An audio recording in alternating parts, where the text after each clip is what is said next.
বন্ধুরা, আজ আমার একটু তাড়াতাড়ি রান্না হয়ে গেল, তাই মেনুটা শেয়ার করছি।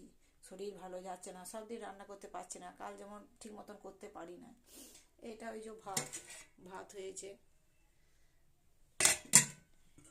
এটা সব রকম পালং শাক, বেগুন, বরবটি, বিম, সিম, বিলাতি, সব রকম একটা তরকারি।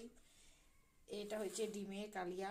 আমরা ডিম তিনজন খাবো না, আমার মা শাশুড়ি ওরা খায় না, ওরা ডিম মাংসটা খায় না।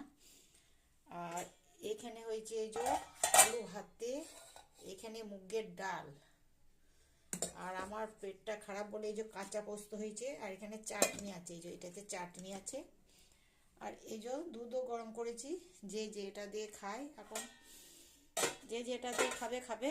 সব রান্না হলো এরপর রান্নার পর গ্যাস পোছা বাগানো অনেক কিছু আছে, রান্না করতে করতে ঘর পোছা হলো। শরীর ভালো যাচ্ছে না, খুব কষ্ট করে করছি। শাশুড়ি মার মাথাটা ভাবছে একটু শ্যাম্পু করে দেবো, তাই জন্য তাড়াতাড়ি রান্না করলাম, কারণ আমি উঠতে পারছি না, শরীর ভালো না।